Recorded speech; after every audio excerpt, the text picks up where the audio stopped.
Good morning. अपन देख रहे थे एनिमल किंगडम। ठीक है, एनिमल किंगडम में जो बेसिस ऑफ क्लासिफिकेशन होते हैं उसमें सबसे पहले देखा था on the basis of organisation. Organisation का मतलब होता है किसी भी ऑर्गेनिज्म की बॉडी किससे मेडअप है। तो सबसे पहले अपन ने देखा था cellular level of organisation. Cellular level of organisation का मतलब ये होगा कि जो भी एनिमल होगा उसकी बॉडी में सिर्फ सेल्स होगा, सेल्स में फंक्शन का डिवाइडेशन नहीं होगा। वो एक ही सेल होगी या बहुत सारी सेल्स होगी, वो क्या करेगी, आपका काम करेगी। अब जैसे सेलुलर लेवल ऑफ ऑर्गेनाइजेशन है, उसमें अगर सिंगल सेलुलर ऑर्गेनिज्म है तो वो पूरी एक ही बॉडी है। जैसे अमीबा है, यूनिसेलुलर ऑर्गेनिज्म है, सिंगल सेलुलर ऑर्गेनिज्म है, तो वो बॉडी होती है, वो जो सिंगल सेल है वही क्या करेगी, पूरे फंक्शन करती है। अगला आता है आपका मल्टी सेलुलर ऑर्गेनिज्म। तो मल्टी में क्या होगा, आपके जो सेल्स हैं उनमें फंक्शन का डिवाइडेशन हो जाएगा, टिश्यू का फॉर्मेशन नहीं होगा। जैसे जो पोरीफेरा होता है उसमें सेलुलर लेवल ऑफ ऑर्गेनाइजेशन होगा, बट कैसे होंगे, वो मल्टी सेलुलर होंगे, मतलब मोर देन वन सेल होगी, सेल्स में फंक्शन डिवाइड हो जाएगा बट टिश्यू का फॉर्मेशन नहीं होगा। अगला देखा था अपने tissue level of organisation. Tissue level of organisation का मतलब क्या होगा, जो टिश्यू है जो सेल्स है वो किसका फॉर्मेशन कर लेगी, आपका टिश्यू। जैसे ये सेल्स है, 2 3 4 सेल इकट्ठे होकर क्या करेगी, आपका टिश्यू का फंक्शन टिश्यू का फॉर्मेशन कर लेगी। टिश्यू का मतलब होता है वो वाली सेल जिनका ओरिजिन सेम हो, फंक्शन सेम हो, वो क्या करती है, आपका टिश्यू का। तो टिश्यू लेवल ऑफ ऑर्गेनाइजेशन किस में होता है, सिलेंट्रेट्स में प्रेजेंट होता है। ठीक है, टीनोफोरा में होगा। फिर उसके बाद में अपन ने देखा था ऑर्गन लेवल ऑफ ऑर्गन। इसको फिर से देखते हैं, organ level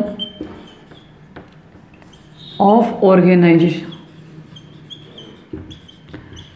organ level of organisation का मतलब ये होगा जो भी टिश्यू है वो टिश्यू मिलके किसका फॉर्मेशन कर लेंगे, आपके ऑर्गन्स का। ये टिश्यू थे आपके और इन्होंने किसका फॉर्मेशन कर लिया, आपके ऑर्गन का फॉर्मेशन कर लिया। ठीक है, अब जो ऑर्गन होंगे उनका क्या होगा, आपका एक स्पेसिफिक फंक्शन होगा, और जिनमें ऑर्गन लेवल ऑफ ऑर्गेनाइजेशन होता है वो मोस्टली पैरासाइट्स होते हैं। इसके अलावा प्लांट में क्या होते हैं, आपके सिस्टम एब्सेंट होते हैं। प्लांट में सिर्फ ऑर्गन होते हैं। प्लांट में सेलुलर लेवल भी हो सकता है, टिश्यू भी हो सकता है, ऑर्गन होता है बट सिस्टम नहीं होता। कभी सुना है क्या प्लांट में respiratory system, digestive system, excretory system? नहीं सुना ना, तो प्लांट में सिस्टम एब्सेंट होते हैं। तो ऑर्गन लेवल ऑफ ऑर्गेनाइजेशन का मतलब ये होगा कि इनमें ऑर्गन प्रेजेंट होंगे। अब ऑर्गन लेवल ऑफ ऑर्गेनाइजेशन उनमें होंगे जो पैरासाइट कैटेगरी होंगे। ज़्यादातर एंडोपैरासाइट होते हैं। एंडोपैरासाइट क्या करेंगे, किसी बॉडी से जो आपका डाइजेस्ट फूड है उसको क्या करेंगे, उसमें ले लेंगे। जैसे प्लेटे हेलमिंथेस है, एस्के हेलमिंथेस है, ये कैसे होते हैं, एंडोपैरासाइट। जैसे एस्केरियस है, ठीक है, एस्केरियस कैसा होता है, एंडोपैरासाइट्स होता है। इसके अलावा जो आपके डिजीज़ कोज वाले बहुत सारे पैरासाइट होते हैं, तो इनमें सिर्फ ऑर्गन होता है। इनको सिस्टम की ज़रूरत इसलिए नहीं होती क्योंकि ये जो डाइजेस्ट फूड है उसको उस ऑर्गेनिज्म से डायरेक्टली एब्जॉर्ब कर लेते हैं। तो प्लेटा हेलमिंथेस किसका एग्जाम्पल है, ऑर्गन लेवल ऑफ ऑर्गेनाइजेशन का। अगला देखते हैं अपन organ system level of organisation.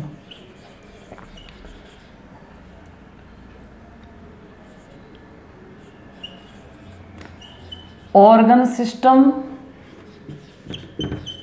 Level of organisation मतलब इन ऑर्गेनिज्म में क्या होंगे, ऑर्गन भी होंगे और सिस्टम भी होंगे। जो हायर एनिमल है जैसे डाइजेस्टिव सिस्टम हो गया, रेस्पिरेटरी सिस्टम, बहुत सारे सिस्टम होते हैं। तो सिस्टम लेवल ऑफ ऑर्गेनाइजेशन में क्या होगा, डिफरेंट के जो सिस्टम्स होते हैं वो कोऑर्डिनेट होके क्या करेंगे, आपके फंक्शन करेंगे। तो सिस्टम लेवल ऑफ ऑर्गेनाइजेशन किस में होगा, आपके आर्थ्रोपोडा में हो जाएगा।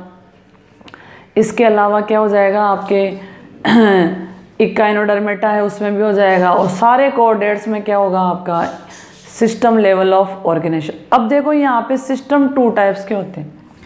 सिस्टम कितने टाइप्स के हो सकते हैं, 2 टाइप्स के हो सकते हैं। जैसे आपका डाइजेस्टिव सिस्टम है वो 2 टाइप्स का हो सकता है सिस्टम। तो अपन यहाँ हेडिंग बनाते हैं types of system. Types of system कैसे, जैसे open type system,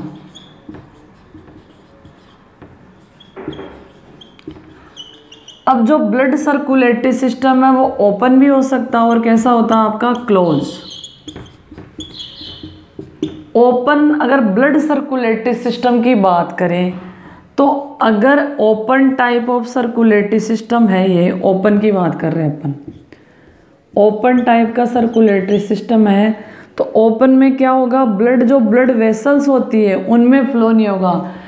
open type of blood circulatory system में क्या होगा, जो ब्लड होगा वो ब्लड वेसल्स में नहीं होगा।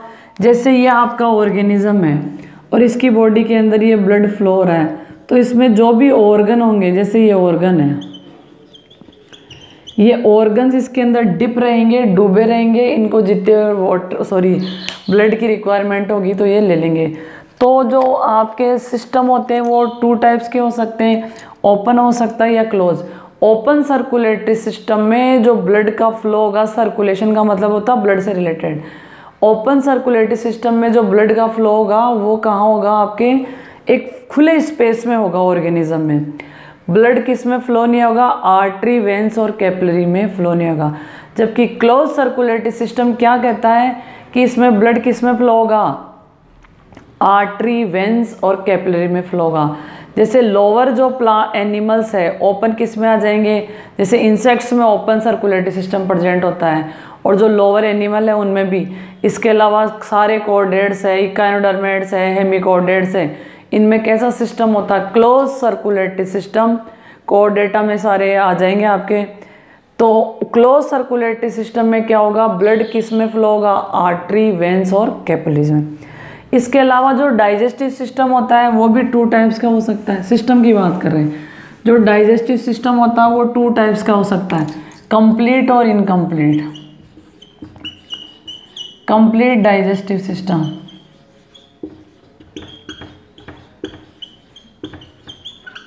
कंप्लीट डाइजेस्टिव का मतलब क्या होगा, जो ऑर्गेनिज्म है उसके 2 ओपनिंग होगी, 2 ओपनिंग होगी। ये माउथ का काम करेगा और ये किसका काम करेगा, एनस। ठीक है, यहाँ से फूड लेगा और यहाँ से क्या करेगा, रिमूव। तो कंप्लीट डाइजेस्टिव सिस्टम में क्या होगा, आपका एक एनस होगा और एक माउथ।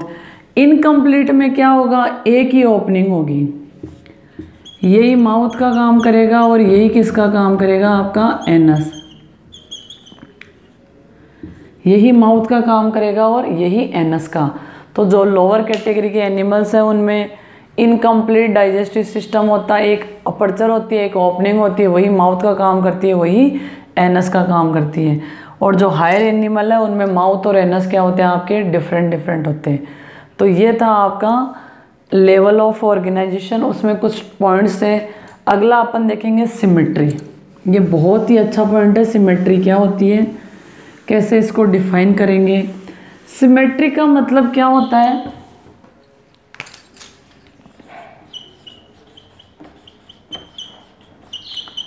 सिमेट्री का मतलब होगा कोई भी ऑर्गेनिज्म है उसको आप अगर इक्वल पार्ट में डिवाइड कर सकते हो तो वो एनिमल क्या हो जाएगा, आपका सिमेट्रिकल एनिमल।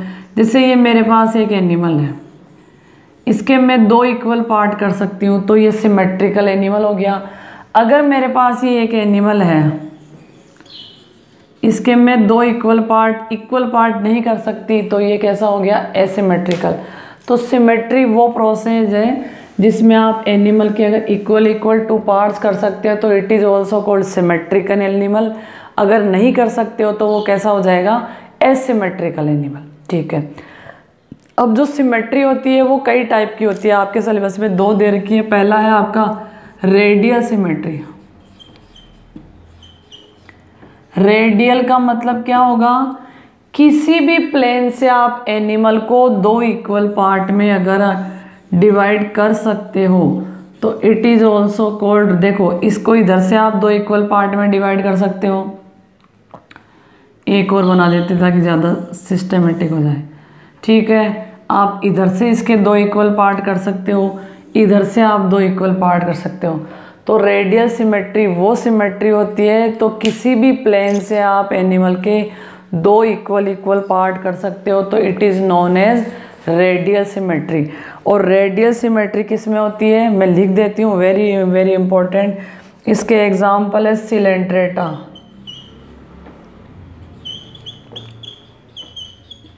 सिलेंट्रेट्स। दूसरा हो जाएगा टीनोफोरा,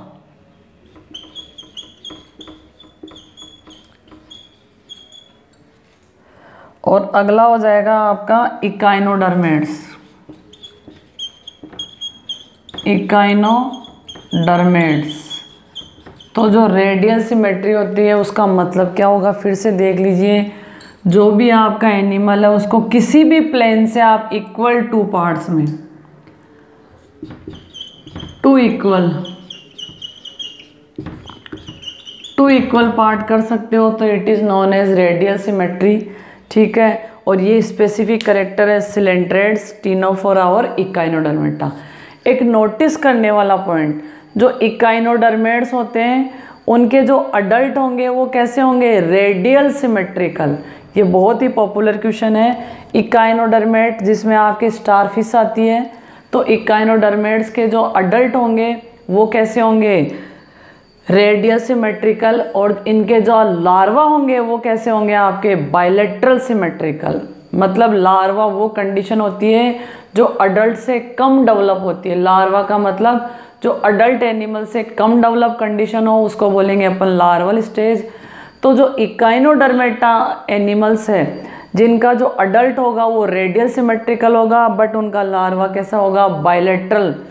तो जो आपका इवोल्यूशन है या जो डेवलपमेंट है एक बार नेगेटिव गया था, तो इसमें क्या होगा, जो कम डेवलप वाला था वो एडवांस करेक्टर दिखा रहा है और जो ज़्यादा डेवलप है वो लो करेक्टर दिखा रहा। तो इस वाली कंडीशन को बोलते हैं रिट्रोग्रेसिव मेटामॉर्फोसिस। रिट्रोग्रेसिव मेटामॉर्फोसिस कौन सा वर्ड बोलेंगे, इसको फिर से आएगा फिर अपन करवा देंगे। तो रेडियल सिमेट्री किसमें होती है, सिलेंट्रेट, टीनोफोरा एंड इकाइनोडर्मेटा। अगली देखते हैं बायलैटरल सिमेट्रिकल। अगली देखते हैं आप बायलैटरल। जब मैं नीट वाला चालू करूंगी तब मैं आपको सिमेट्री और डिटेल से पढ़ाऊंगी, ये अकॉर्डिंग टू सिलेबस चल रहा है आपके। अगला है बायलैटरल।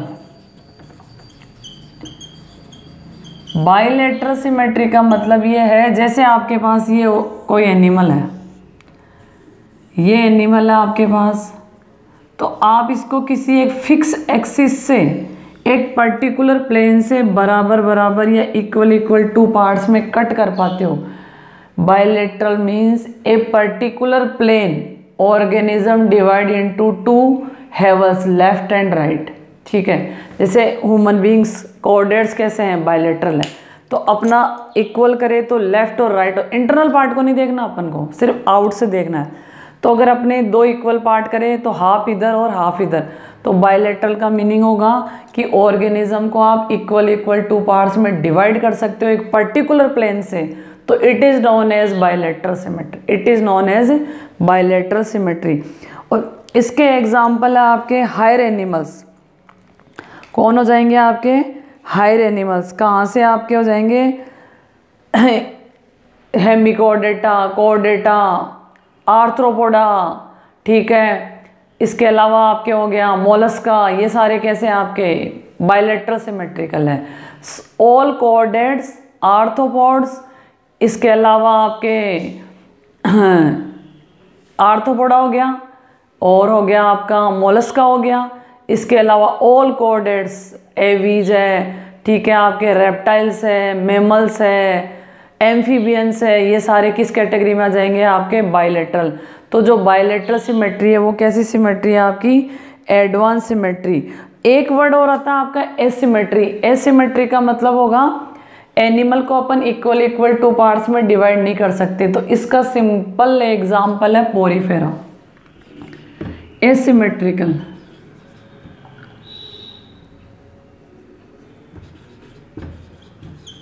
एसिमेट्रिकल कौन है, पोरीफेरा।